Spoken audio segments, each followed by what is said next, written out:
ерлік жасап шет ел асып Ташкентке келіп Ташкенттің төрінде біздеріміз мынау ыстық лебізімізді білдіріп жатырмыз Гүлжанға. Гүлжан айналайын тағы да туған күнің құтты болсын, денің сау болсын, өмір жасың ұзақ болсын.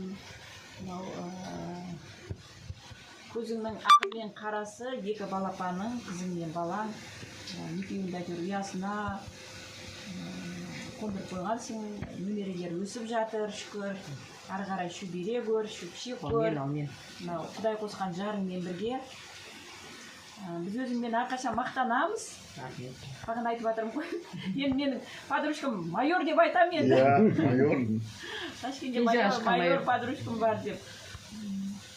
Смело кешеде айтып отырмын ғой, мамашкамен отырған кезде. Кетіп жатырмын деп. Ой, сенде бір мен кеткен қаламай жатыр ғой. Мен айтып жатырмын, жоқ, ол подругам менің милиция барғалы бері, 35 жылдан бері күтіп алады. Жолдастарымыз, класстастарымыздың бауырлары таможняға отвечает. В общем, переживать етпеңіз. Ешкімде кетіп қаламын деп жетіп жатырмын ғой. Рахмет. Мынау жаңа айтып жатырмыз ғой, негізі біздің жүрегіміз кең болған екен. Жас шағымызда ше. Мен де медколледжде оқып жүріп, Раушанды күніне мен негізі көп қыздар алып келетінмін. Алып келем. Сол кездегі мама роза екенбіз ғой.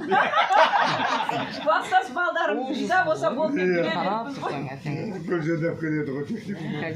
Сол кездегі мама роза. Соны балдарымызды ше қызғанбаймыз да ғой. Шындымыз иә. Солай үйге көздеген, солай кетпеген.